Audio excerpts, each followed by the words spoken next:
गुरुभ्यो नमः। अस्यां सिद्धांत बिंदु कक्षायां सर्वेषां स्वागतम्।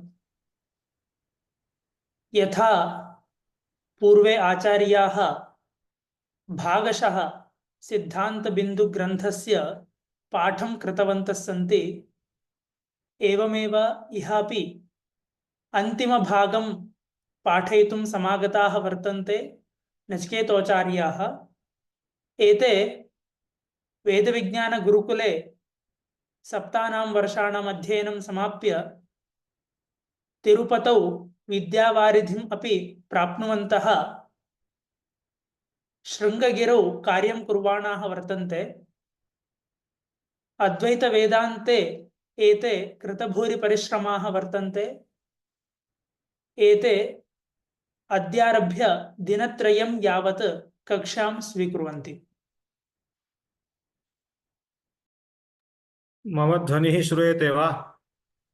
आमाचार्य, श्रूयते। अस्तु, आरम्भं करोमि।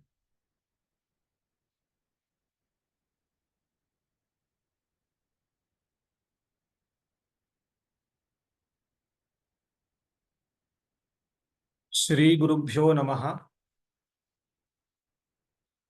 श्रीशंकराचार्य नवावतारं विश्वेश्वरं विश्वगुरुं प्रणम्य वेदांतशास्त्र श्रवणालसानां बोधाय कुरुवे कमपि प्रयत्नम्। अष्टमः श्लोकः। अष्टमे श्लोके जीवस्य तिस्रः अवस्थाः स्वप्नावस्था, सुषुप्त्यवस्था, स्वप्नावस्था, जागृदवस्था इत्येवं क्रमेण अवस्थाः चर्च्यमानाः आसन्। ततः पूर्वपाठे स्वप्नावस्थायाः स्वरूपं किं स्यात् इति प्रायः भवद्भिः अधिगतं। ततः अग्रे यो भागः वर्तते सः अद्य मया वक्तव्यत्वेन स्वीकृतः अस्ति। तत्र प्राक् किं सम्पन्नमिति संक्षेपतः उक्त्वा विषयं प्रविशामि। इतः प्राक् स्वप्नस्य अधिष्ठानं किं भवितुमर्हति इत्यत्र महती चर्चा सम्पन्ना। यः स्वप्नः इति एकः भ्रमः, भ्रमश्चेत् तत्र केनचित् अधिष्ठानेन भवितव्यं। तत्र किम् अधिष्ठानं भवति? यतो हि स्वप्ने किम् अत्र पक्षत्रयं निरूपितं। किम् अहंकारावच्छिन्नं चैतन्यम् अथवा मनोवच्छिन्नं चैतन्यं जीवः स्वप्नस्य अधिष्ठानं। कुतः? यदि ब्रह्मचैतन्ये एव तेषाम् अध्यासः उच्यते तर्हि उत्थानादूर्ध्वमपि गजादीनाम् अनुवृत्तिः स्यात्। अतः ब्रह्मचैतन्यं न स्वप्नादीनाम् अधिष्ठानं, ततः विलक्षणं जीवचैतन्यं स्वप्नाधिष्ठानम् इति वक्तव्यम्। तर्हि स्वप्नाधिष्ठानं ब्रह्मचैतन्यं न चेत् जीवचैतन्यं सम्पन्नं चेत् तत्रापि केचन दोषाः भवेयुः। ते दोषाः इतः परं चोद्यन्ते। कः दोषः स्यात्? स्वप्नाधिष्ठानं यदि मनोवच्छिन्नं चैतन्यं, पक्षत्रयं निरूपितं तत्र। प्रथमः पक्षः मनोवच्छिन्नं चैतन्यमिति, द्वितीयः पक्षः ब्रह्मचैतन्यमेव। परन्तु अत्र तूलाविद्या मूलाविद्या इति भेदेन कश्चन परिहारः कर्तुं शक्यते इति निरूपितं। कः परिहारः कर्तुं शक्यते नाम, यथा भ्रमस्य भ्रमान्तरनाशकत्वं दृष्टं तथा अत्रापि वक्तुं शक्यते। विरोधि निद्रायाः नाशात् तत् विरोधि प्रत्ययश्च उदेति उत्थानावसरे। अतः तत्र स्वप्नपदार्थानाम् अनुवृत्तिः जागरणेऽपि स्यात् इत्यस्याः शङ्कायाः वारणं कर्तुं शक्यते। ततः परम् एकः आक्षेपः क्रियते। ननु मनोवच्छिन्न चैतन्यस्य अधिष्ठानत्वे अहंगजः इत्याद्यहंकार सामान्य अधिकरण्येनैव गजप्रतीतिः स्यात्। कोऽर्थः? यदि मनोवच्छिन्नं चैतन्यं स्वप्नाधिष्ठानम् इति उच्यते तर्हि जीवचैतन्ये अध्यस्तस्य सुखादेः यथा अहम् इति प्रतीतिर्भवति तद्वदेव जीवचैतन्ये स्वाप्नपदार्थः गजादिः अध्यस्तः इति कृत्वा तत्र अहं गजः इति प्रतीतिः स्यात्। अतः अयं पक्षः न युक्तः। कः पक्षः न युक्तः? स्वप्नाधिष्ठानं मनोवच्छिन्नं चैतन्यं जीवः इत्ययं पक्षः न युक्तः इति एतस्य आक्षेपस्य सामान्यतो अर्थः। एतावदेव न ब्रह्मचैतन्यमपि, ब्रह्मचैतन्यमिति एकः पक्षः अस्ति, सः पक्षः अपि न युक्तः। किमर्थम्? स्वप्नकाले कस्यापि बाह्यपदार्थस्य तदानीम् अभावात्, बाह्यपदार्थः अस्ति चेत् तदानीम् इदमाकारा प्रतीतिः वक्तुं शक्यते। तर्हि यदि ब्रह्मचैतन्ये एव गजस्य अध्यासः उच्यते तर्हि गजः इत्येव प्रतीतिः स्यात्। कस्मात्? तदानीं बाह्यपदार्थः कोऽपि न वर्तते। बाह्यपदार्थे भासमानः इदमंशोऽपि न वर्तते। अतः इदमिति, इदम् उत अयं गजः इत्याकारिका प्रतीतिस्तु उभयोः पक्षयोः अपि, ब्रह्म वा स्वप्नाधिष्ठानं भवतु जीवो वा स्वप्नाधिष्ठानं भवतु, उभयोर्पक्षयोरपि अयम् आक्षेपः समानो भविष्यति इति एतावत् पर्यन्तं कश्चन पूर्वपक्षः निरूप्यते। पूर्वपक्षस्य सारांशः मया उक्तः। पंक्त्या अयमर्थः कथं लभ्यते इति पश्यामः। ननु मनोवच्छिन्न चैतन्याधिष्ठानत्वे अहंगजः इत्याद्यहंकार सामानाधिकरण्येनैव गज प्रतीतिः स्यात्। स्पष्टमिदं। यथा कथम्? इदं रजतमिति शुक्ति सामानाधिकरण्येन रजत प्रतीतिवत् शुक्त्यवच्छिन्न चैतन्यं रजतस्य अधिष्ठानम्। एवं खलु? शुक्त्यवच्छिन्नं चैतन्यं रजतस्य अधिष्ठानम्। अतः शुक्त्यवच्छिन्न चैतन्ये अध्यस्तस्य रजतस्य, शुक्त्यवच्छिन्नं चैतन्यं इदमवच्छिन्नं चैतन्यम्, इदमवच्छिन्न चैतन्ये अध्यस्तस्य रजतस्य यथा इदमिति प्रतीतिर्भवति तथा अहंकारावच्छिन्न चैतन्ये अध्यस्तस्य गजादेः अहमिति प्रतीतिः स्यात् इति आक्षेपस्य अर्थसामान्यतः अर्थः। तदेव लिखन्ति।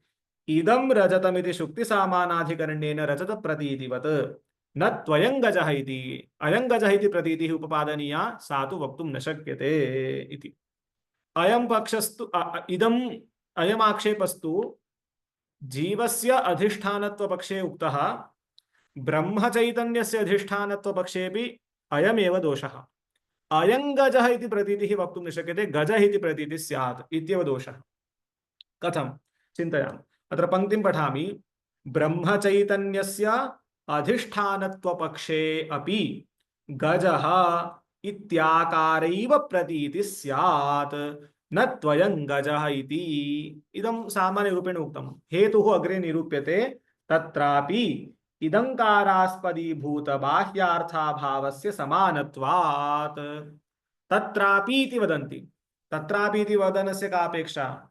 यथा मनोवच्छिन्नं चैतन्यम् अधिष्ठानमिति पक्षे स्वप्नकाले कस्यचिदपि बाह्यपदार्थस्य भानं नास्ति, अतः बाह्यपदार्थगतः इदमंशः भाने न वक्तुं शक्यते। तद्वदेव ब्रह्मचैतन्यं स्वप्नाधिष्ठानं भवतु, तत्पक्षे स्वप्ने बाह्यपदार्थस्य अभावात् तद्गतः इदमंशः अपि भाने न भासते, ज्ञाने न भासते इति वक्तव्यम्।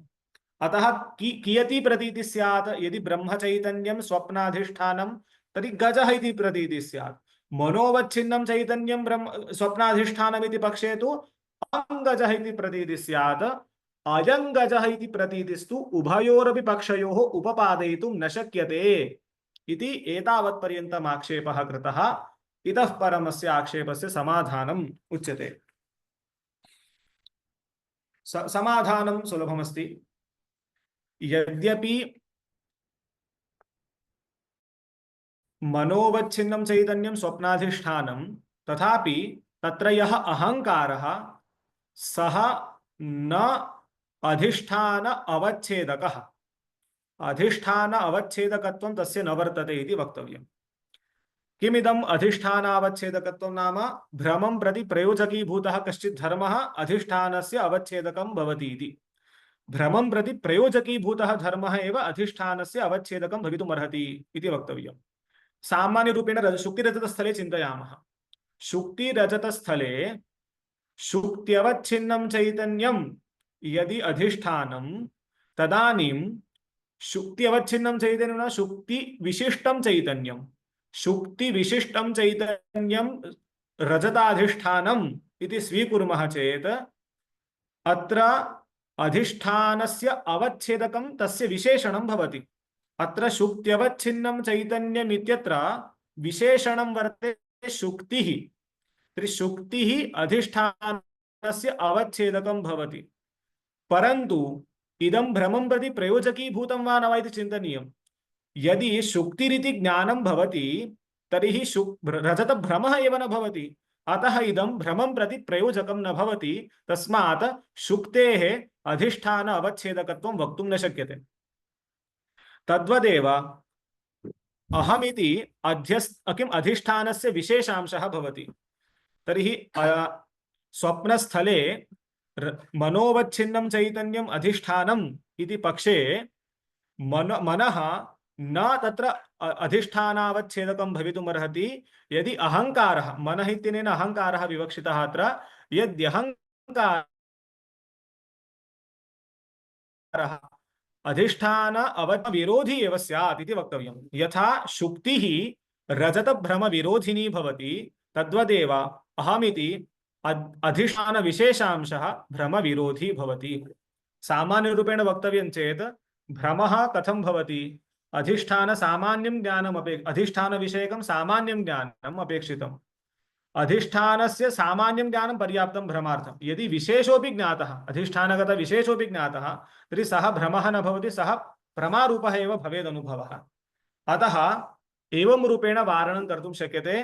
अहङ्कारः अधिष्ठान अवच्छेदकं न भवति, तस्मात् यस्य अधिष्ठानावच्छेदकत्वं भवति तत्सामानाधिकरणेन प्रतीतिर्भवति इति निरूपणं कुर्मः। तर्हि शुक्तिरजतस्थले किम् अधिष्ठानावच्छेदकं भवति? अधिष्ठान सामान्यांशः इदमंशः, इदमंशः एव अधिष्ठान अवच्छेदकं भवति।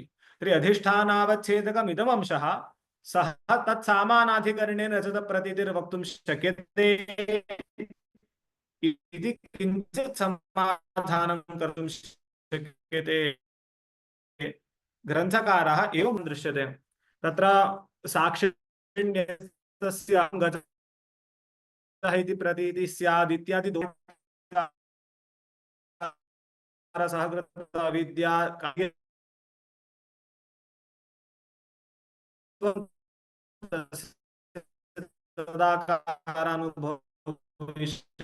इत्यादि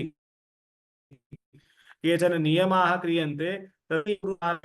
सिद्धान्त आद्ये पक्षे अहङ्कारस्य शुक्तिवत् अधिष्ठान अवच्छेदकत्वाभावात् शुक्तिः यथा अधिष्ठान अवच्छेदकं न भवति, शुक्तेः यथा अधिष्ठानावच्छेदकत्वं नास्ति, तद्वदेव अहङ्कारस्य अधिष्ठानावच्छेदकत्वं नास्ति इति। इदं स्मर्तव्यम्। अधिष्ठानावच्छेदकत्वं कस्य वक्तुं शक्यते?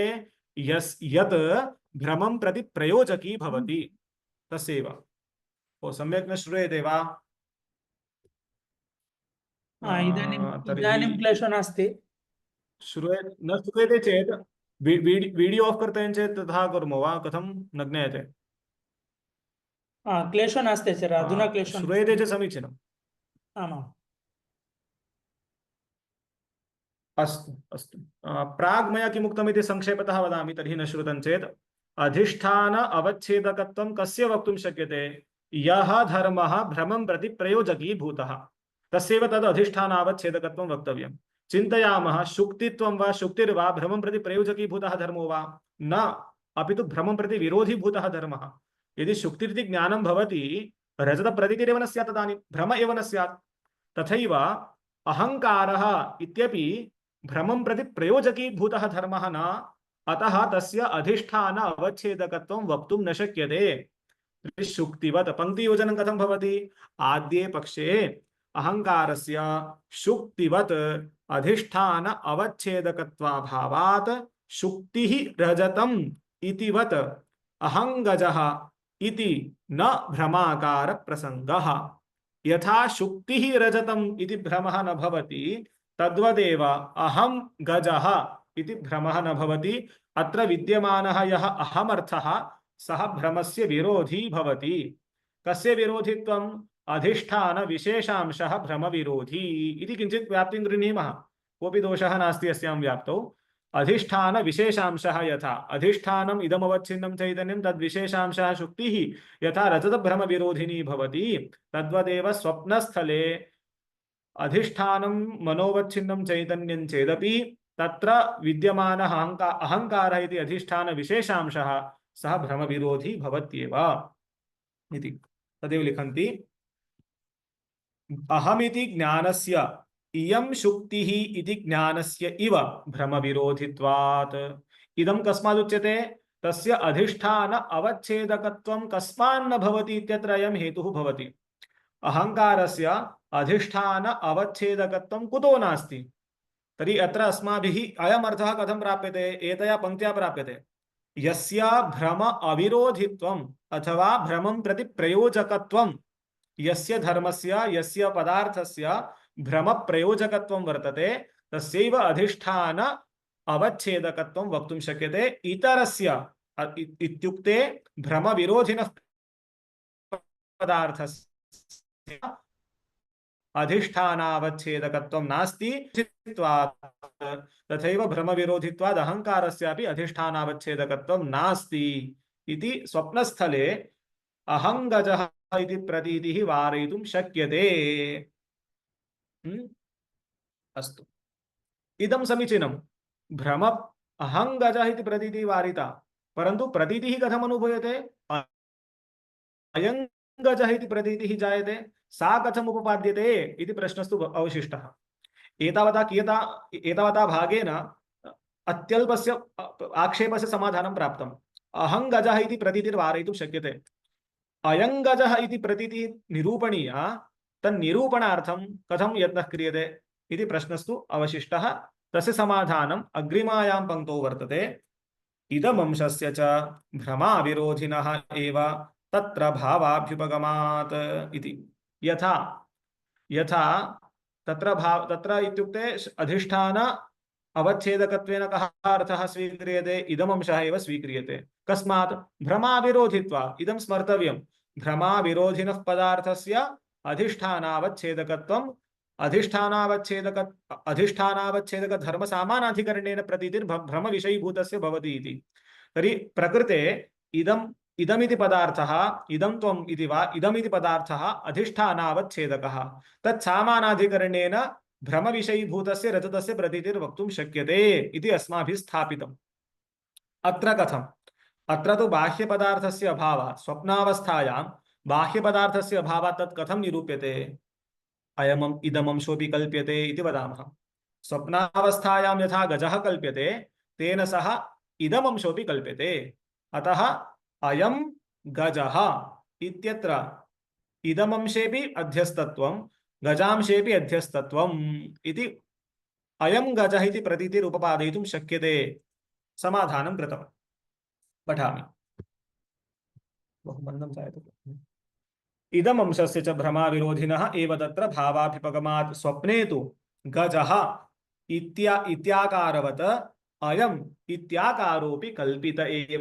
कल्पितः अध्यस्तः कल्प्यते। यथा गजः स्वप्नावस्थायां कल्प्यते, तद्वदेव इदमाकारोऽपि कल्प्यते इति सम्पन्नम्। इदानीम् एकः आक्षेपः स्फुरति। यत्र इदमंशोऽपि काल्पनिकः भवति, तत्र शून्यवाद प्रसंगः प्रष्टुं शक्यते। कथम्? इदं रजतम् इत्यत्र इदम् इत्यर्थोऽपि यदि अध्यस्तः इदमित्यर्थोऽपि अध्यस्तः तर्हि किमपि सत्यं नास्ति। शुक्तिः पूर्वमेव प्रातिभासिकी, इदमंशोऽपि प्रातिभासिकः, तर्हि सत्यांशः कोऽपि न वर्तते, शून्यम् एव वर्तते। निरधिष्ठानभ्रमः अयं स्यात्। अधिष्ठानम् इदमिति अधिष्ठानस्यापि अध्यस्तत्वे शून्यवादप्रसङ्गः इति अस्माभिः पूर्वं बहुवारं श्रुतं स्यात्। अधिष्ठानस्य अध्यस्तत्वे शून्यवादप्रसङ्गः स्यात् इति प्रष्टुं शक्यते। अत्र किमर्थम्? अधिष्ठानं किम्? इदमिति अस्माभिः सर्वत्र दृष्टं। यदि इदमंशोऽपि अध्यस्तः अधिष्ठानांशोऽपि अध्यस्तः तर्हि शून्यवादः कस्मान्न भवति इति प्रश्नः क्रियते चेत् उत्तरं तत्र समाधीयते। उभयाकारबाधेऽपि अधिष्ठानभूतचैतन्यस्य अबाधान्न शून्यवादप्रसङ्गः। सम्यक्। मया कुत्र उक्तम् इदमंशः अधिष्ठानमिति? इदमंशः मया तत्र कल्पितः, स्वप्नावस्थायां वर्तमानः इदमंशः मया कल्पितः। एतावदेव न, जागृतावस्थायां यत्र इदं रजतमिति प्रतीतिर्भवति तत्रापि इदमंशः मया कल्पित एव इति मया प्रतिपाद्यते। इतः परम् इति ग्रन्थकारः प्रतिज्ञां करोति। कः अर्थः अस्य? पश्यन्तु, एका कारिका अस्माभिः स्फुटा ज्ञायते, अध्यस्तमेव हि स्फुरति भ्रमेषु इति। यदि अध्यस्तं तस्यैव भ्रमे स्फुरणं भवति इति। शुक्तिरजतस्थले चिन्तयामः। शुक्तिरजतस्थले किमर्थम् इदमंशः अपि कल्पितः इति वक्तव्यम्। शुक्ति तद्गत इदमाकारः द्वयं वर्तते, रजतं तद्गत इदमाकारः इति द्वयं वर्तते। शुक्तेः व्यावहारिकत्वं चेत् शुक्तिगतः यः इदमाकारः इदमंशः सोऽपि व्यावहारिकः एव स्यात्। तर्हि शुक्तिगत व्यावहारिक शुक्तिगत इदमाकार सामानाधिकरण्य प्रतीतिः रजतेन सह कथं वक्तुं शक्यते? एकं वस्तु व्यावहारिकम् अपरं वस्तु प्रातिभासिकम् इति प्रतीतिः सामानाधिकरण्य प्रतीतिः वक्तुं न शक्यते। तस्मात् रजतस्थले अपि इदमंशः कल्पनीयः। यदि इदमंशः कल्प्यते, अधिष्ठानं कल्पितमिति कृत्वा शून्यवादप्रसङ्गः स्यात् इति आक्षेपः न कर्तव्यः। तदानीम् अधिष्ठानं शुक्त्यवच्छिन्नं चैतन्यं तत्तु तत्र वर्तते एव इति कृत्वा शून्यवादप्रसङ्गो नास्ति। यथा तथा अयमंशः अपि मया कल्प्यते, इदमंशः कल्प्यते, गजोऽपि कल्प्यते इति चेदपि तत्र मनोवच्छिन्नं चैतन्यं स्वप्नस्य अधिष्ठानभूतं वर्तते एव इति कृत्वा शून्यवादप्रसङ्गो नास्ति इति अत्र निरूप्यते। अतः पंक्तिं पठामि। उभयाकारबाधेऽपि अधिष्ठानभूत चैतन्यस्य अबाधात् न शून्यवादप्रसङ्गः। जागृद्दशायामपि इदमुक्तमेव, शून्यवादप्रसङ्गः नास्ति अधिष्ठानस्य अबाधात्। जागृद्दशायामपि शुक्तीदङ्कारविलक्षणस्य प्रातीतिकस्यैव रजतेदङ्कारस्य भानाभ्युपगमाच्च। योजयामि, पंक्तिं योजयामि। जागृद्दशायां यः भ्रमः, तस्मिन् भ्रमे शुक्तीदङ्कारविलक्षणस्य शुक्तिगत इदमाकारः तद्विलक्षणस्य अयमाकारः व्यावहारिकः, ततः विलक्षणस्य प्रातीतिकस्यैव, प्रातीतिकमित्यनेन अत्र प्रातिभासिकं विवक्षितं, प्रातिभासिकस्यैव रजतेदङ्कारस्य भानाभ्युपगमात्। तर्हि किं वक्तुम् इष्यते एतावता? इदमंशः सत्यः चेत् अध्यासः भवितुमर्हति इत्यर्थो न, अधिष्ठानसत्यत्वम् अध्यासे प्रयोजकम्। इदमंशसत्यत्वम् अध्यासे न प्रयोजकम्, अधिष्ठानसत्यत्वम् अध्यासे प्रयोजकम्। तत्तु यथा शुक्तिवच्छिन्नं चैतन्यं सत्यं वर्तते, अधिष्ठानं सत्यं वर्तते, तद्वदेव अत्र मनोवच्छिन्नं चैतन्यं स्वप्नाधिष्ठानं सत्यं वर्तते इति कृत्वा शून्यवादप्रसङ्गो नास्ति। तदेव लिख्यते। एवं सर्वं किमर्थं वक्तव्यम्? एकः न्यायः अस्माभिः अवगतः, तदर्थमिदं सर्वं योजनीयम्। अध्यस्तमेव हि स्फुरति भ्रमेषु इति। अध्यस्तस्यैव भानं वक्तव्यम्, अन्यथा भ्रमे शुक्तिः कुतो न भासते इति प्रश्नस्य किम् उत्तरं स्यात्? न किञ्चित् उत्तरं वक्तुं शक्यते। अध्यस्तं रजतम् इदमंशोऽपि संसर्गतया अध्यस्तः, अतः तत्र भानम् उभयोरपि वक्तुं शक्यते इति। अनध्यस्तत्वात् शुक्तेः भानं नास्ति इति समाधानं तत्र दातुं शक्यते। अतः एवं रूपेण काचित् व्यवस्था प्रक्रिया इयं कल्पनीयैव इति पठामि। जागृद्दशायामपि शुक्तीदङ्कारविलक्षणस्य प्रातीतिकस्यैव रजतेदङ्कारस्य भानाभ्युपगमाच्च अध्यस्तमेव हि परिस्फुरति भ्रमेषु इति न्यायात्। संक्षेप शारीरिकाचरणं वचनमिदम् इतः पूर्वं बहुवारम् आगतम् अस्ति, अतः अधिकविवरणे यत्नः न क्रियते।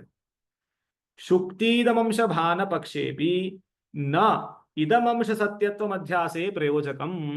तर्हि तदेव उक्तं, जागृतदशायां यः भ्रमः भवति तस्मिन् भ्रमेऽपि इदमंशः सत्यः भवेत् इति किञ्चित् नास्ति। अध्यासः तदा वक्तुं शक्यते यदा इदमंशः सत्यः स्यात् इति किञ्चित् नास्ति। तर्हि किं प्रयोजकं? तर्हि अध्यासं प्रति किम् इदमंशगतं सत्यत्वं न प्रयोजकम्, अधिष्ठानसत्यत्वं प्रयोजकम्। तर्हि अध्यासः कदा वक्तुं शक्यते? अधिष्ठानं किञ्चित् सत्यमस्ति चेत् अध्यासः कर्तुं शक्यते। न श्रूयते वा? वीडियो ऑफ करोमि। अधुना श्रूयते वा? आमाम् आचार्य, श्रूयते। वीडियो ऑफ रक्षामि, अत्र वृष्टिकारणतः नेटवर्क क्लेशः स्यात्। एवम्। अस्तु।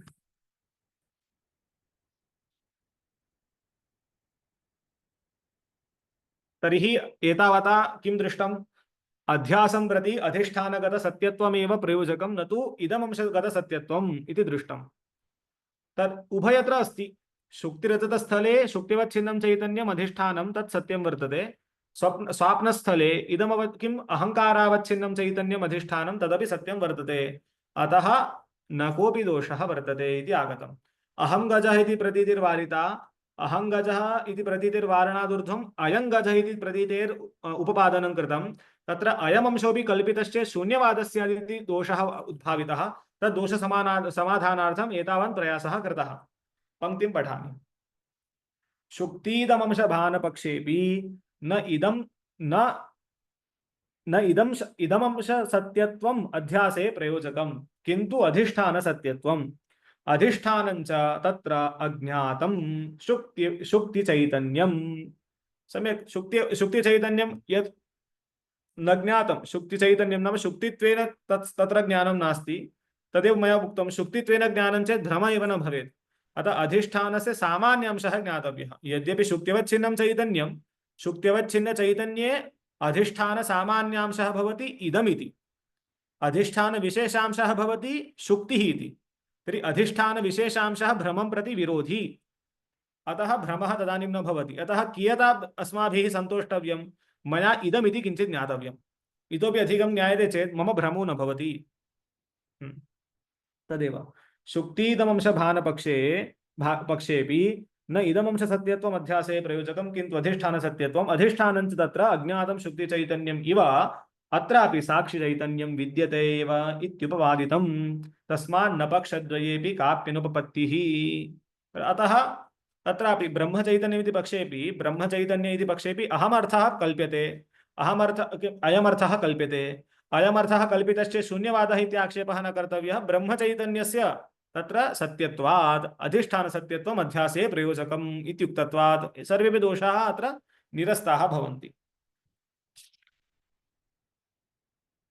तर्हि एतावता स्वप्नावस्था निरूपिता।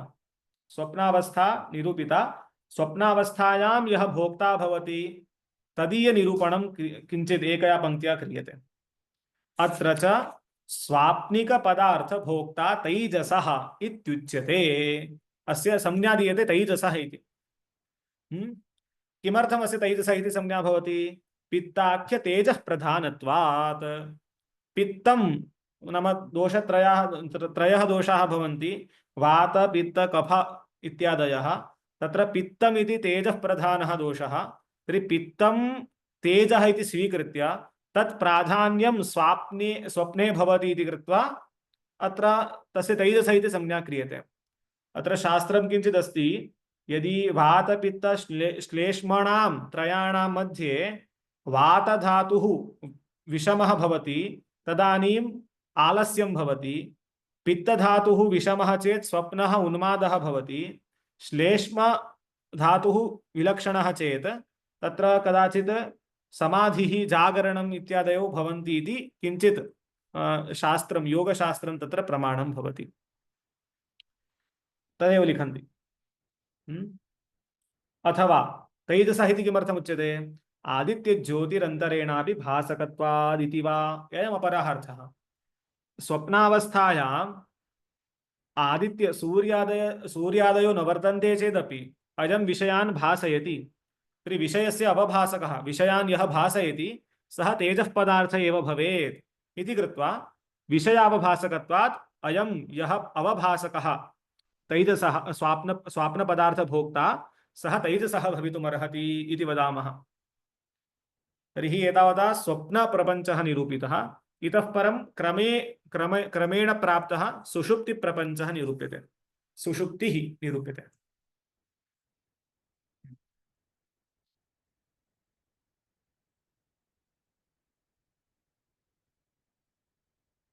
अस्तु अग्रे एवं सुषुप्त्यवस्थायाः निरूपणार्थं ग्रन्थभागः आरभ्यते एवं जाग्रत् स्वप्न भोगद्वयेन श्रान्तस्य जीवस्य तदुभयकारणकर्मक्षये ज्ञानशक्त्यवच्छिन्नस्य सवासनान्तःकरणस्य कारणात्मना अवस्थाने सति विश्रामस्थानं सुषुप्त्यवस्था इति जाग्रत् स्वप्न इति अवस्थाद्वयं यदा अवस्थाद्वयस्य किं उपपादनार्थं वा अवस्थाद्वयस्य कारणीभूतः यः कर्मोपभोगः समाप्यते तदानीं कर्म उपभोगक्षये सति सुषुप्त्यवस्था भवति सुषुप्त्यवस्था च कीदृशी अस्याम् अवस्थायाम् अंतःकरणस्य ज्ञानशक्त्यवच्छिन्नस्य अंतःकरणस्य नाम अंतःकरणस्य शक्तिद्वयं परिभाषायाम् अस्माभिः दृश्यते अंतःकरणस्य शक्तिद्वयं ज्ञानशक्तिः क्रियाशक्तिश्चेति इति तत्र क्रियाशक्तेः नाशो न भवति सुषुप्त्यवस्थायां क्रियाशक्तिः नाम प्राणनादिक्रियाः भवन्ति अंतःकरणस्यैव सः धर्मः भवति प्राणनादिक्रियाः तु न स्थगिताः भवन्ति परन्तु ज्ञानक्रिया तु स्थगिता भवति किं भवति सुषुप्त्यवस्थायां विषयः न ज्ञायते कोऽपि न किञ्चिदवेदिशमित्याकारिका प्रतीतिर्भवति सुषुप्त्यवस्थायाम् अतः लिख्यते ज्ञानशक्त्यवच्छिन्नस्य सवासनान्तःकरणस्य कारणात्मना अवस्थाने सति अत्यन्तं लयः न भवति यदि अंतःकरणस्य अत्यन्तं लयः स्यात् तर्हि मोक्षः वा अथवा मृत्युः वा इति उच्यते अंतःकरणम् अत्यन्तं लीनं तर्हि मृत्युः मोक्षः इदं सर्वं वक्तुं शक्यते अतः अंतःकरणं कारणात्मना अवतिष्ठते अंतःकरणस्य कारणं भवति अज्ञानं अज्ञाने लीनं भवति अज्ञाने लीनम् इत्यस्य कोऽर्थः अंतःकरणं स्वव्यापारं न निर्वर्तयति इति अंतःकरणं स्वव्यापारं न करोति इत्यर्थः तदेव पंक्त्या सम्यक् योजयित्वा उक्तमस्ति एवं जाग्रत् स्वप्न भोगद्वयेन श्रान्तस्य जीवस्य तदुभयकारणकर्मक्षये तदुभयकारणं नाम जाग्रत् अनन्तरं स्वप्न उभयकारणं यत् कर्म तस्य कर्मणः क्षये सति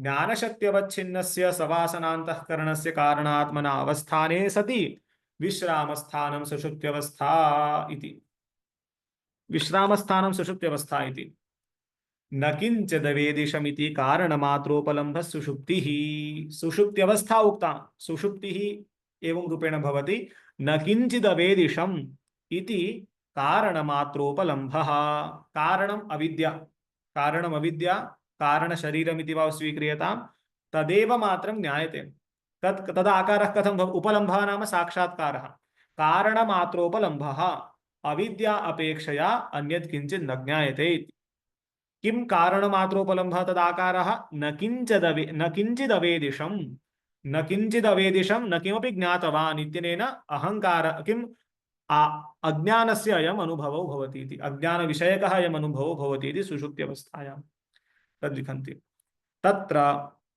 जाग्रत् स्वप्न भोग्य पदार्थ ज्ञानाभावे अपि सुषुप्त्यवस्थायां जाग्रत् विषयस्य वा स्वाप्न विषयस्य वा भानं न भवति चेदपि साक्ष्याकारं सुखाकारम् अवस्था ज्ञानाकारं च अविद्यायाः वृत्तित्रयम् अभ्युपेयते इति। इदं सम्यक् अस्ति। सुषुप्त्यवस्थायां वृत्तित्रयम् अभ्युपेयते। सुषुप्तेः आकारः कथं भवति? सुषुप्त्यावस्थायाम् आकारः न भवति। सुप्ताद् यः उत्थितः तस्य परामर्शः कथं भवति, स्मरणं कथं भवति? सुखमहमस्वाप्सं न किञ्चिद् वेदिषमिति। अत्र सुखं तदनुभविता कश्चित्, अनन्तरं न किञ्चित् वेदिषम् इत्यनेन अविद्या इति त्रयाणामपि भानं भवति। त्रयाणामपि भानं नाम त्रयाणामपि परामर्शः भवति। अतः अयम् इदं स्मरणम् अनुभवपूर्वकं स्मृतित्वात् इत्यादि अनुमानं किं विचिन्त्य अस्माभिः तत्काले काचित् वृत्तिरासीत् इति वक्तव्यम्। तर्हि काः वृत्तयः आसन् तदानीं? साक्ष्याकार एका वृत्तिः, सुखाकार इत्येका वृत्तिः, अज्ञानाकार इति एका वृत्तिः इति तिस्रः वृत्तयः अविद्यायाः आसन् इति वक्तव्यम्। तदेव अत्र लिखितम्। तत्र जाग्रत् स्वप्न भोग्य पदार्थ ज्ञानाभावेपि साक्ष्याकारं सुखाकारम् अवस्था ज्ञानाकारं अविद्यायाः वृत्तित्रयम् अभ्युपेयते। किमर्थं वृत्तित्रयम् उच्यते? यथा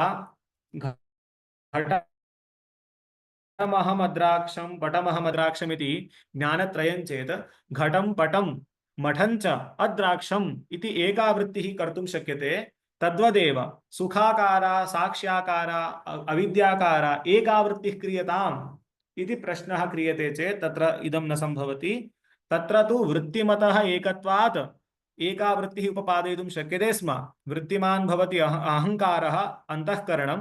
सुषुप्त्यवस्थायां तु अन्तःकरणस्य अविद्यमानत्वात् अन्तःकरणस्य लीनत्वात् तथा वृत्तेरेकत्वं सम्पादयितुं न किञ्चित् कारणं तत्र वर्तते इति कृत्वा तत्र वृत्तित्रयमेव अभ्युपेयम् इति ग्रन्थकाराणाम् आशयः। तदेव लिखन्ति। अहङ्काराभावाच्च न एका विशिष्टवृत्तिः। अहङ्कारः इत्यनेन अहङ्कारः अन्तःकरणं स्वीक्रियताम्। अन्तःकरणं नास्ति इति कृत्वा एका विशिष्टवृत्तिः न वक्तुं शक्यते इति। यदि अन्तःकरणं कल्प्यते तर्हि सुषुप्त्यभावप्रसङ्गः इति लिखन्ति। अन्तःकरणं कल्पयित्वा विशिष्टवृत्तिरङ्गीक्रियते चेत् सुषुप्तिरेव न स्यात् सा इति। तदेव सुषुप्त्यभावप्रसङ्गाच्च इति। सम्यक् वा? तर्हि एवं कुर्मः। वृत्तिरेव मास्तु। सुषुप्तिः इत्यत्र विशिष्टा एका वृत्तिः कल्पयितुं न शक्यते। अहङ्कारस्तदानीं कल्पनीयः। अहङ्कारे कल्प्यते सुषुप्त्यवस्था एव भग्ना स्यादिति चेत् सुषुप्त्यवस्थायां वृत्तिः किमर्थम् अपेक्षिता? वृत्तिरेव मास्तु इति अपि वक्तुं न शक्यते। अत्यन्तं वृत्तिपरमः जातश्चेत् प्रलयापेक्षया सुषुप्त्यवस्थायाः कश्चन अविशेषः वक्तुं न शक्येत। प्रलयः सुषुप्तिः इत्येकैव स्यात् इति अत्र पुनः दोषः उच्यते। तर्हि लक्षणं किं जायते? वृत्त्युपलम्भरहित अवस्था इति मात्रं सुषुप्तिः जाता चेत् इदं तु प्रलयेपि वर्तते। प्रलयति व्याप्ति स्यात् इति लिखन्ति ग्रन्थकाराः। अतएव वृत्तिरूप उपलम्भस्य अभावात् न प्रलयति व्याप्तिः। वृत्तित्रयस्य उपलम्भः सुषुप्त्यां भवति, अतः प्रलयति व्याप्तिर्नास्ति। यदि वृत्तित्रयस्यापि उपलम्भः न स्यात् सुषुप्त्यवस्थायां तर्हि सुषुप्तेः प्रलयापेक्षया अविशेषः सम्पद्येत इति। अस्तु। तर्हि प्रलये किमर्थम् एवं वृत्तयः नाङ्गीक्रियन्ते? सुषुप्त्यवस्थापि प्रलयः इत्युच्यते, नित्यः प्रलयः इत्युच्यते। नैमित्तिके प्राकृतिके प्रलये वा किमर्थं सुषुप्त्यवस्थायाम् इव प्रलयेपि वृत्तित्रयं न अङ्गीक्रियते इति प्रश्नः क्रियते चेत् तत्र तत्कल्पनाबीजाभावात्। तत्र प्रलये तत्कल्पनाबीजं तत् नाम वृत्तित्रयकल्पनाबीजं किञ्चित् नास्ति, अतः तत् कल्पयितुं न शक्यते। तर्हि प्रश्नः कर्तव्यः, सुषुप्तौ कुत्र तत्कल्पनाबीजमस्ति? अस्ति, कल्पनाबीजमस्ति, परामर्शो वर्तते। उत्थानादूर्ध्वं जायमानः परामर्शः सुखमहमस्वाप्सं न किञ्चित् वेदिषम् इत्याकारको वर्तते। तस्मात् परामर्शः वर्तते, परामर्श एव कल्पनाबीजं तत्र भविष्यति इति। परामर्शान्यथा नोपपत्या तदानीं वृत्तय आसन् इति कल्प्यते अर्थापत्ति प्रमाणेन सिद्ध्यति इति वदामः तदेव लिखन्ति तत्र तत्कल्पना बीजाभावात् इह च सुखमहमस्वाप्सं न किञ्चिदवेदिशम् इति सुप्तोत्थितस्य परामर्शात् अननुभवे परामर्शानुपपत्तेः अर्थापत्ति प्रमाणं प्रदर्शितम् एतया पंक्त्या यदि अनुभवः न स्यात् तर्हि परामर्शोऽपि न स्यात् परामर्शः भवति अतः अवश्यम् अनुभवेन भवितव्यम् इति इदानीम् अन्यः आक्षेपः क्रियते कः आक्षेपः इत्युक्ते सुषुप्त्यवस्थायां यत् स्मरणं भवति तत् स्मरणमेव न स्मरणं भवति तत्र दत्तांशस्य उल्लेखो भवति कः आशयः मया काश्यां कश्चित् दृश्यते काश्यां देवदत्तः दृष्टः स एव अधुना कुत्रचित् मथुरायां दृश्यते तत्काले मथुरायां यः देवदत्तः दृश्यते तदानीम् एवं रूपेण स्मर्यते यः मया काश्यां देवदत्तः दृष्टः एवं रूपेण इति तर्हि तत्र कालः तदीयदेशः इदं सर्वं तत्तांशो भवति तर्हि स्मरणं सर्वं तत्तांशविषयकमेव भवति अत्र यदि सुषुप्त्यवस्थायाः ऊर्ध्वं जायमानं स्मरणं जायमानं ज्ञानं स्मरणात्मकं तर्हि तत्तांशस्य भानं भवेत् नाम तदानीं मया सुखम् अनुभूतं तादृशं मया सुखम् अनुभूतम् इत्याकारं किञ्चित् स्यात् तथा न भवति सुखमहमस्वाप्समित्येव प्रत्ययो भवति अतः कथं तत्तांश अविषयकत्वात् अस्य ज्ञानस्य स्मरणत्वं भवद्भिः प्रतिपाद्यते इति आक्षेपः क्रियते अत्र समाधानं भवति तत्तांश विषयकत्वं स्मरणस्य नियतं नास्ति इति वदामः सर्वदा स्मरणे तत्तांशः भासते एव इति कोऽपि नियमो नास्ति इति अत्र समाधानम् एतावत् ग्रन्थे वर्तते तत् पठित्वा योजयामि अंतःकरणोपरमकालीन अनुभवजन्यत्वाच्च न तत्तोल्लेखाभावेपि स्मरणत्वानुपपत्तिः इति अत्र किञ्चित् अवधानं दीयताम् अंतःकरणस्य उपरमः अंतःकरणोपरमः अंतःकरणस्य उपरमकाले जायमानः अनुभवः अंतःकरण उपरमकालीनः अनुभवः तज्जन्यत्वं परामर्शस्य वर्तते अतः स्मरणं वक्तुं शक्यते इति स्मरणे किं प्रयोजकम् अनुभवजन्यत्वं प्रयोजकं न तु तत्तांशविषयकत्वं प्रयोजकम् इति आशयः किमर्थम् अन्यथापि दृश्यते तादृशं स्मरणमपि दृश्यते यत्र दत्तांशोल्लेखो नास्ति कदाचित् वयं केवलं देवदत्तं स्मरामः सः कुत्र दृष्टः कथं दृष्टः तदानीं किं धृतवान् आसीत् इत्यादि न स्मरामः केवलम् अयं देवदत्तः इति किञ्चित् स्मरणं भवति तावदेव अधिकांशः सर्वोऽपि तत्तांशः स्मर्यते एव इति कोऽपि नियमो नास्ति तदेव लिखन्ति स्मरणे तत्तोल्लेखनियमाभावाच्च इदं स्मरणं भवितुमर्हति इति वदामः तेन पुनः आक्षेपः कर्तुं शक्यते इदं जागृतदशायाम् अयम् अनुभवः स्मरणं न अयं यः इदं यत् ज्ञानं सुखमहमस्वाप्सं न किञ्चित् वेदिशम् इति यत् ज्ञानमस्ति तत् स्मरणात्मकं मास्तु अनुभवात्मकं भवतु तर्हि विकल्प्य दूषणं कुर्मः अनुभवः षड्विधः वर्तते षड् प्रमाणानि सन्ति तत्र कथमेन प्रमाणेन अयं साक्षात्कारः अयम् अनुभवो भवति इति भवता वक्तव्यं न तावत् प्रत्यक्षं भवितुमर्हति कस्मात् प्रत्यक्षे नाम इदानीं जागृतदशायाम् इन्द्रियेण सुखमहमस्वाप्सं न किञ्चित् वेदिशमिति वृत्ति उत्पादयितुं नैव शक्यते जागृतदशायां सुखमहमस्वाप्सम् इति वक्तुं न शक्यते अस्तु तर्हि उपमानप्रमाणं तु सादृश्यग्राहकं भवति अतः तद् नैव अत्र प्रमाणं भवितुमर्हति अर्थापत्ति अनुपलब्धि दूरनिरस्ते भवतः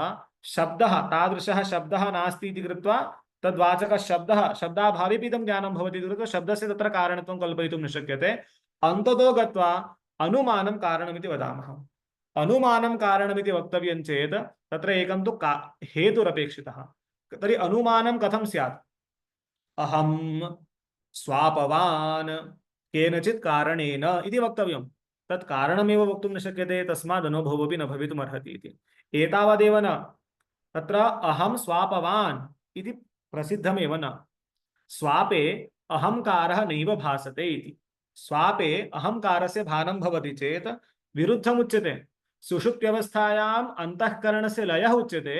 अन्तःकरणस्य लयः भवति चेत् अन्तःकरणधर्मः अहंकारः कथं तत्र भानमर्हति? अतः स्वप्नावस्था किं सुषुप्त्यवस्थायाम् अहंकारस्य भानमेव नास्ति इति इतः परं महान् प्रबन्धः आरभ्यते। अत्रैव महान् प्रबन्धः भवति अन्तःकरणस्य किम् सुषुप्त्यवस्थायाम् अहंकारस्य भानं नास्ति। तथा परन्तु कथम् अनुभवः भवति?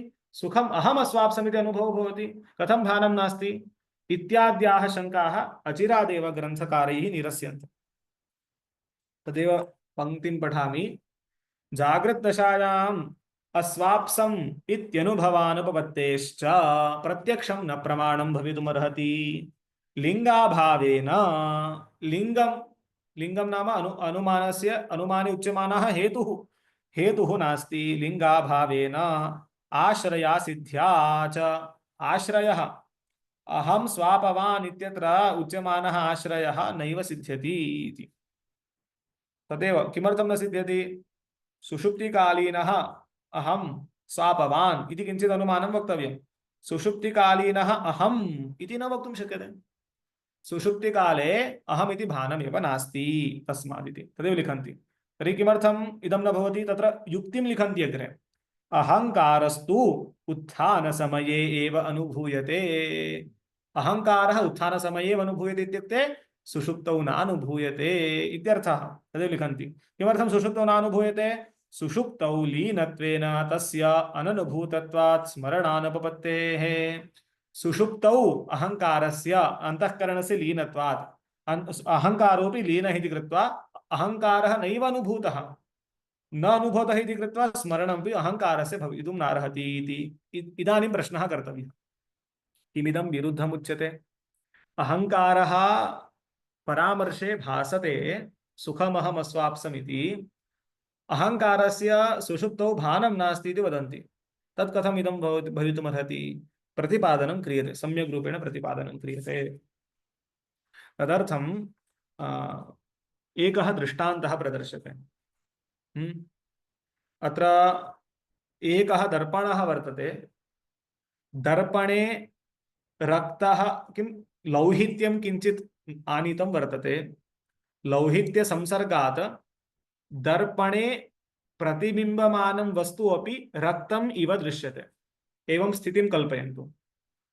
तर्हि एकः दर्पणः वर्तते, दर्पणे मुखस्य प्रतिबिम्बो वर्तते। लौहित्यसम्बन्धात् लौहित्यं दर्पणे आगतं केनचित् उपाधिवशेन लौहित्यं तत्र वर्तते इति कृत्वा प्रतिबिम्बमाने मुखे अपि रक्तिमा अनुभूयते।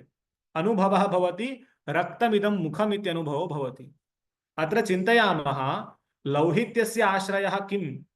लौहितस्य आश्रयः न वस्तुतः मुखं। लौहित्यं कुत्र वर्तते? दर्पणे वर्तते। तद्वदेव प्रतिबिम्बमानमुखस्य आश्रयः कः? दर्पणः।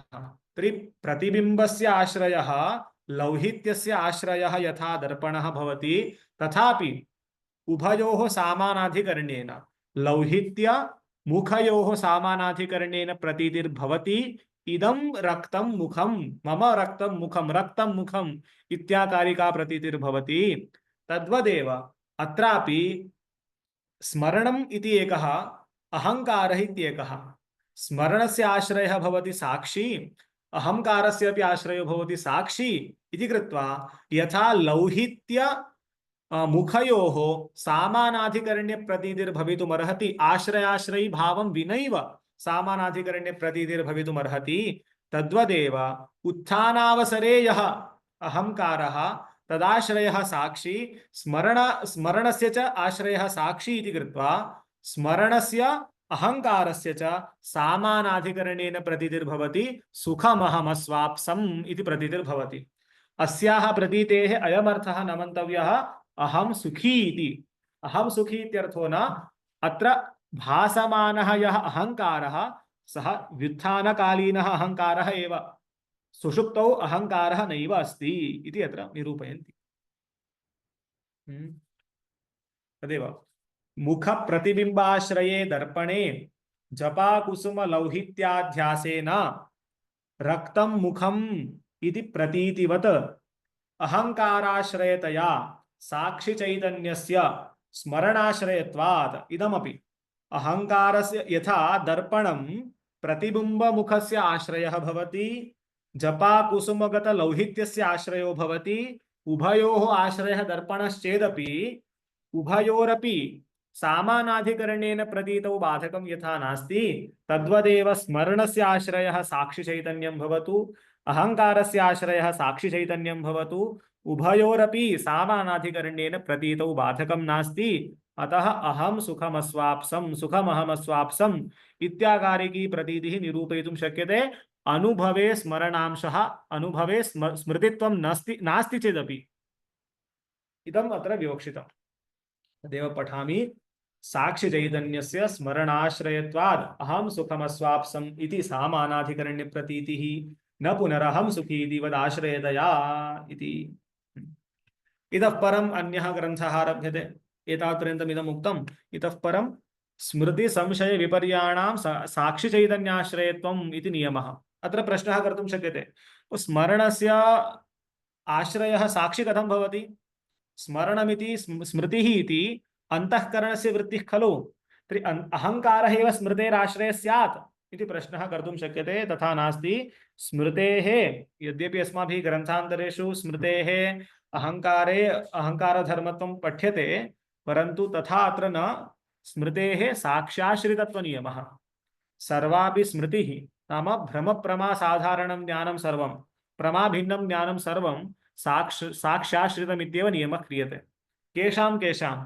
स्मृतिः संशयः विपर्ययः एतेषां त्रयाणां ज्ञानानां साक्षिचैतन्याश्रितत्वनियमः किमर्थं स्मृतिः प्रमाणं भवति अधिगतविषयकत्वात् भ्रमः किमर्थं प्रमाणं भ्रमः वा संशयो वा किमर्थं प्रमाणं भवति बाधितार्थविषयकत्वात् अतः प्रमा अतिरिक्तानां ज्ञानानां स्मृति संशय विपर्ययाणां साक्षि चैतन्ये अध्यासः साक्षि चैतन्ये एव आश्रितत्वम् इति कश्चन नियमः क्रियते अयं नियमः तर्हि अंतःकरणे कस्य अंतःकरणस्य अंतःकरणे किमाश्रितं भवति प्रमाज्ञानमेव आश्रितं भवति तर्हि अत्र लक्षणं वक्तव्यम् अंतःकरणस्य किञ्चित् लक्षणं वक्तुं शक्यते तद् लक्षणं मया उच्यते प्रमात्वावच्छिन्न ज्ञाननिष्ठ कार्यता निरूपित कारणताश्रयत्वम् अहंकारत्वम् इदं लक्षणं क्रियते यदि सामान्यतः लक्षणे इदं प्रमात्वम् अवच्छेदककोटौ प्रविष्टं प्रमात्वं वारयामः केवलं ज्ञाननिष्ठ कार्यता निरूपित कारणताश्रयत्वम् अहंकारत्वम् इति कुर्मः तर्हि अविद्यावृत्तौ अतिव्याप्तिर्भवति अतः अवश्यम् अविद्यायाम् अविद्यावृत्तौ इति मास्तु अविद्यायाम् इति चिन्तयामः अविद्यायाम् अतिव्याप्तिवारणार्थम् अवश्यम् अहंकारलक्षणे प्रमात्वं कार्यतावच्छेदकधर्मत्वेन योजनीयमेव तर्हि लक्षणं किं भवति प्रमात्वावच्छिन्न कार्यता ज्ञाननिष्ठ कार्यता निरूपित कारणताश्रयत्वम् इदम् अहंकारस्य लक्षणं भवति एवं लक्षणं कृतं चेत् अहंकारादिषु अविद्यादिषु दोषो नास्ति इति वक्तुं शक्यते तदेव लिख्यते लक्षणपरिष्कारः क्रियते अतः कोऽपि विशेषो नास्ति अत्र अहंकारस्य च प्रमाणजन्यज्ञानाश्रयत्वनियमात् प्रमात्वैनैव तत् कार्यतावच्छेदकत्वात् प्रमात्वेन कार्यतावच्छेदकत्वं वक्तव्यम् अप्रमात्वावच्छेदेन न अप्रमात्वावच्छेदेन इति अविद्यायाः एव कारणत्वात् यदि अप्रमात्वावच्छेदेन तर्हि अप्रमात्वावच्छिन्न घटादिज्ञाननिष्ठ कार्यता निरूपित कारणताश्रयत्वम् इति अविद्यायाः लक्षणं भवति न तु अहंकारस्य लक्षणं भवति इति मन्तव्यम् अतः एवं कस्मात् वेदान्तिभिः एवं स्वीकृतमस्ति कथं स्वीकृतमस्ति यदा अनाप्तवाक्येन किञ्चित् वाक्यमुक्तम् अनाप्तवाक्यं तेन जातः यः परोक्षभ्रमः सः परोक्षभ्रमः अविद्यावृत्तिरिति उच्यते किमर्थम् अविद्यावृत्तिरित्युच्यते तत्र सामग्री तो वर्तते अंतःकरण वृत्ति उत्पादन सामग्री तो वर्तते अंतःकरण वृत्त्युत्पादिका सामग्री शाब्दभूत सामग्री भवति शब्दज्ञानं पदज्ञानं पदार्थोपस्थितिः इत्यादि रूपेण भवति योग्यता ज्ञानम् आकांक्षा ज्ञानम् इदं सर्वम् अत्रापि सम्भाव्यते तथापि कस्मात् अयं भ्रमः अंतःकरण वृत्तिः इति न स्वीक्रियते। तत्र कारणं भवति अप्रमात्वं। प्रमात्व अभाव अपराधः इति अत्र लिखन्ति। प्रमात्वाभावः एव दोषः। यदि प्रमात्वं न वर्तते वृत्तौ तर्हि तत् अन्तःकरणधर्मः भवितुं नार्हति इति एतावत् निरूपणं कृतमस्ति। एतावता निरूपणेन किं ज्ञातव्यं? स्मरणमिति प्रमात्मकं न भवितुमर्हति। अतः स्मरणस्य आश्रयः अन्तःकरणं न भवति। स्मरणस्य आश्रयस्तु साक्षिचैतन्यं भवति। तर्हि अहमर्थस्तु सुषुप्तौ यद्यपि न भासते, परन्तु तत्र यथा रक्तिमायाः मुखस्य च सामानाधिकरण्ये प्रतीतिर्भवितुमर्हति, तद्वदेव अहङ्कारस्य एवं स्मरणस्य सामानाधिकरणे प्रतीतिर्वक्तुं शक्यते इति। एतावान् अर्थः अत्र विवक्षितः। पठामि। अतएव अनाप्तवाक्यादि जन्य परोक्ष विभ्रमोऽपि अविद्यावृत्तिरेव इत्यभिपगमो वेदान्तविदाम्। तत्र अन्तःकरणवृत्तिजनक सामग्री संभवेऽपि प्रमात्वाभाव अपराधेन, प्रमात्वाभाव अपराधः अयमेव दोषः। प्रमात्वाभावः अप्रमात्वम् अयमेव अपराधः, अपराधः दोषः। अपराधेन न अन्तःकरणस्य किम् अपराधेन अन्तःकरणस्य असामर्थ्यात्। तर्हि यद् ज्ञानं प्रमा भिन्नं भवति तद् ज्ञानम् उत्पादयितुम् अन्तःकरणं न समर्थं भवति इति वदामः इति अत्र उक्तम्।